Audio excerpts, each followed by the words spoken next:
Bismillah Rahman Rahim. Assalamu alaikum, dear students. Our current session focuses on language teaching methods from the mid to late 20th century. And I hope and expect by the end of this session, you would have an understanding of the variety of language teaching methods that emerged and that were used during this time period. Well, my dear students, years following World War II brought a lot of change to the world.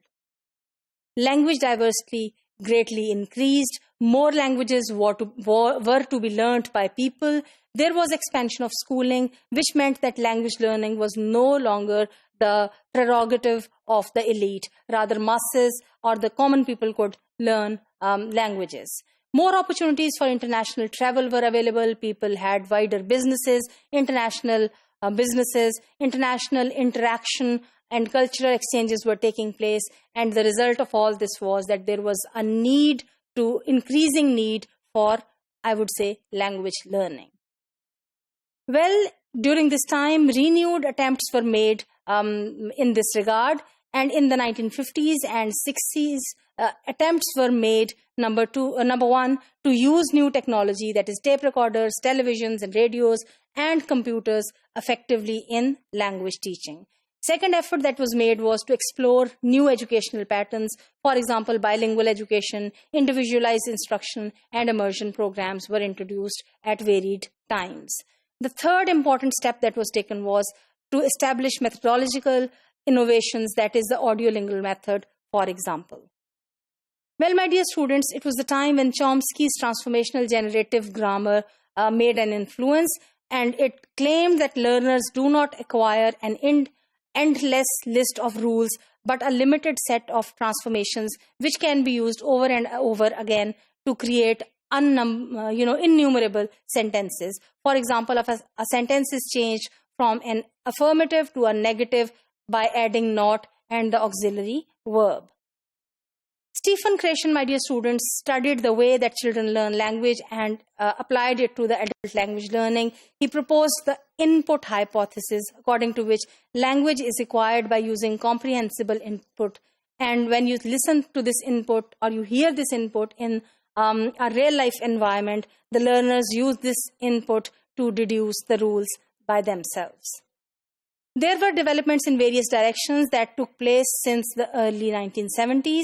Some new methods were introduced, including the silent way method, Suggestopedia, and community language learning that gained followings that were followed by people during the coming years. Well, when we look at these methods, one of them was Suggestopedia that promised great results if we use our brain power and inner capacities. As the very word indicates, it is suggesting some cues and then learning language from them. Lazarov, 1971, drew up Soviet psychological research on yoga and extrasensory perception, and actually using relaxation as a means of training was what was applied to the teaching and learning of language. As you know, music plays a pivotal role in this particular method. Then came the silent way, which was based on cognitive rather than affective arguments, and it was characterized by a problem-solving approach towards language. The main role of the teacher was to keep silent, whereas the learners were encouraged to pave their way through the learning of language by themselves.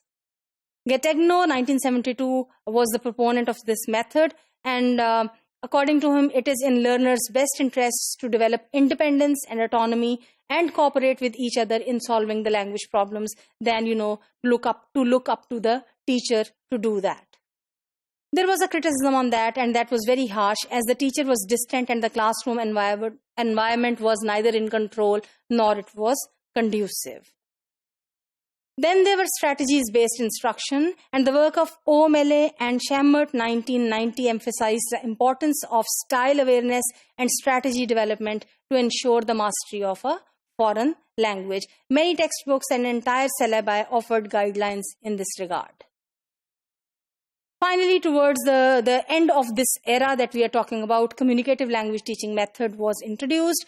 Having defined the construct of communicative competence, having explored the functions of language, and having probed non-verbal communication, teachers are now better equipped to teach about communication through actual communication. So for the first time, the focus completely shifted from about language to language, from about communication to communication.